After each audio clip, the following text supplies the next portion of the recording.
10 محرم الحرام جب شب کی تاریکی کمزور پڑنے لگی اور صبح کا آغاز ہو رہا تھا، اذان کا وقت ہوا اور میدان کربلا کے اندر اللہ اکبر کی صدا گونجی تو ایک دفعہ تو کربلا کی مٹی کے رونگٹے بھی کھڑے ہوئے ہوں گے۔ ایک دفعہ تو ہے کربلا کا میدان سارا جو ہے، کربلا کے میدان کا ذرہ ذرہ جو ہے وہ بھی درد سے کرا اٹھا ہوگا، کیونکہ کربلا کی مٹی اور حضرت امام حسین کا بڑا گہرا تعلق ہے۔ کربلا کی مٹی کو بھی معلوم تھا کہ حضرت امام حسین اور اس کے گھرانے کا پاک خون جو ہے وہ مجھے سیراب کرے گا۔ تو حضرت ابراہیم علیہ السلام سے جب اللہ نے حضرت اسماعیل علیہ السلام کی قربانی مانگی تو اللہ تعالیٰ نے حضرت ابراہیم علیہ السلام کو خواب کے اندر اطلاع دی، لیکن جب حضرت امام حسین کی قربانی کا ذکر آتا ہے تو اس کے بارے میں ہے کہ حضرت امام حسین کی قربانی جو ہے اس کو خواب کے اندر نہیں، عالم بیداری کے اندر پیارے آقا کریم صلی اللہ علیہ وآلہ وسلم کو وحی کے ذریعے جبرائیل امین نے اطلاع دی کہ جبرائیل امین آقا کریم صلی اللہ علیہ وآلہ وسلم کے پاس آتے ہیں اور پیارے آقا صلی اللہ علیہ وسلم کو مطلع کرتے ہیں، اطلاع دیتے ہیں کہ آپ کے اس پیارے بیٹے کو،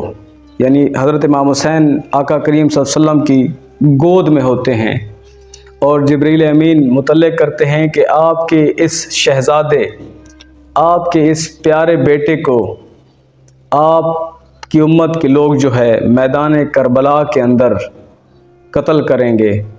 اور جبرائیل امین رسول پاک صلی اللہ علیہ وسلم کو حضرت امام حسین کے مقتل کی مٹی بھی لا کر دیتے ہیں، یعنی کربلا کی مٹی بھی لا کر دیتے ہیں۔ تو دیکھیے کہ کربلا کی مٹی میں اور حضرت امام حسین کے گھرانے کا کتنا گہرا تعلق ہے۔ اس لیے تو ہم کہتے ہیں کہ اس دن کربلا کی مٹی جو ہے وہ بھی افسردہ ہوگی، وہ بھی غمگین ہوگی۔ تو حضرت حضرمی بیان کرتے ہیں، ان کی روایت ہے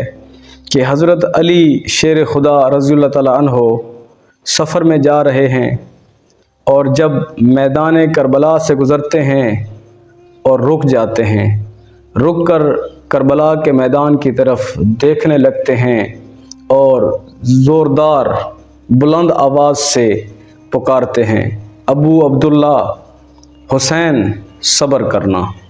تو اس پر حضرت حضرمی کہتے ہیں کہ ہم لوگ جو ہے وہ یہ سن کر ایک دفعہ ہمارے رونگٹے کھڑے ہو گئے، ہم حیرت زدہ ہو گئے کہ یا الہی یہ کیا ماجرا ہے۔ تو اس کے بعد پھر شیر خدا حضرت علی رضی اللہ تعالیٰ عنہ بیان فرماتے ہیں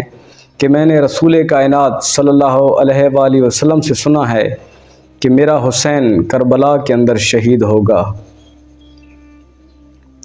تو پھر اس کے بعد ایک عجیب منظر ہے کربلا کے میدان کا۔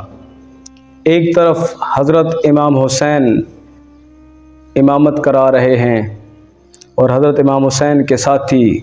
حضرت امام حسین کی امامت میں نماز ادا کر رہے ہیں،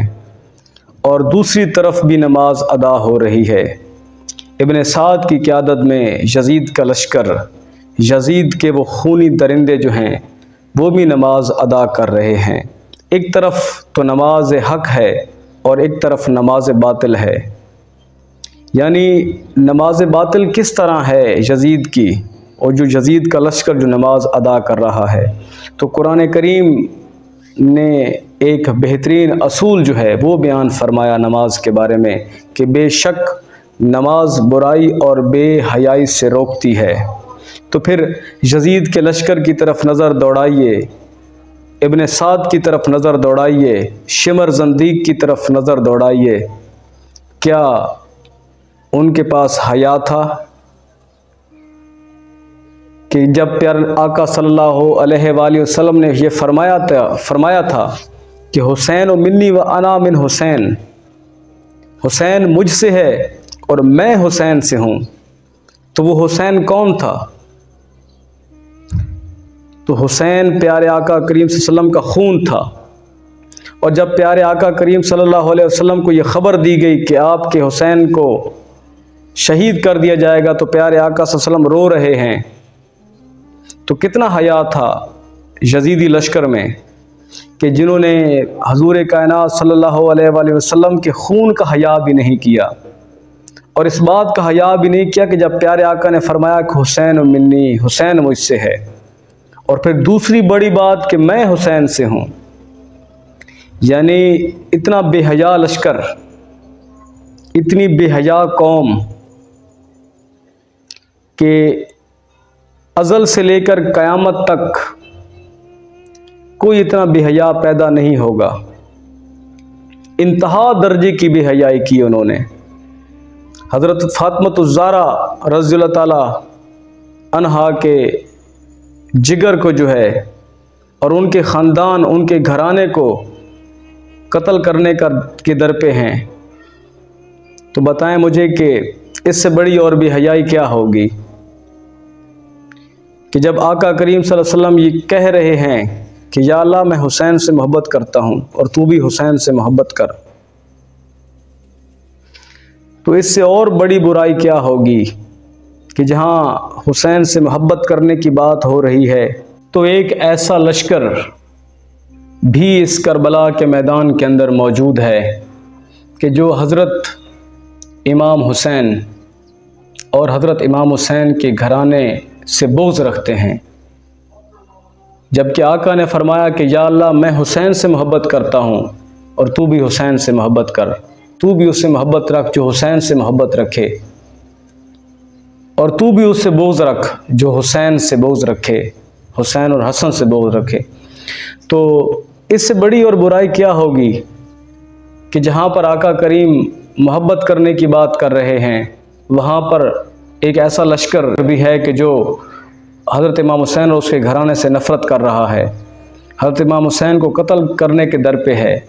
تو اس لیے تو اللہ تعالیٰ کا ایک بہترین اصول ہے کہ بے شک نماز برائی اور بے حیائی سے روکتی ہے،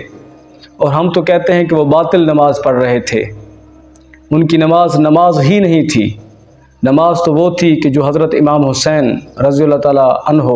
کربلا کے میدان کے اندر ادا کر رہے ہیں۔ اور کربلا کا وہ میدان کہ جس کا سن کر، جس کی مٹی جبریل امین نے جب آقا کریم صلی اللہ علیہ وسلم کو دی تو آقا کریم صلی اللہ علیہ وسلم کے آنسو آنے لگ گئے، آقا کریم صلی اللہ علیہ وسلم بھی رونے لگ گئے۔ نماز تو وہ ہے حق کی نماز، یزیدی لشکر باطل نماز ادا کر رہا تھا، ان کی نماز میں بے حیائی تھی، ان کی نماز کے اندر برائی تھی، تو اس لیے اللہ نے کہا کہ بے شک نماز برائی اور بے حیائی سے روکتی ہے۔ اگر تمہارے اندر اتنی بڑی بے حیائی ہے کہ تمہیں آقا کریم صلی اللہ علیہ وسلم کی خون کا حیا بھی نہیں ہے، اور تمہارے اندر اتنی بڑی برائی ہے کہ جہاں پر آقا کریم محبت کا درس دے رہے ہیں تم اسے ذبح کر رہے ہو، اتنے برے لوگ ہو، اتنی بے حیائی اور برائی کے بعد تمہاری کوئی نماز نہیں ہے، تو ہم کہیں گے کہ ایک طرف حق کی نماز ادا ہو رہی ہے حضرت امام حسین کی امامت میں، اور دوسری طرف ابن سعد کے قیادت کے اندر اس کا یزیدی لشکر باطل نماز ادا کر رہا ہے، دھوکہ دے رہے ہیں اللہ اور اس کے رسول کو۔ کیا اللہ اور اس کے رسول نہیں جانتے؟ کیا دلوں کے راز کو اللہ تعالیٰ نہیں جانتا؟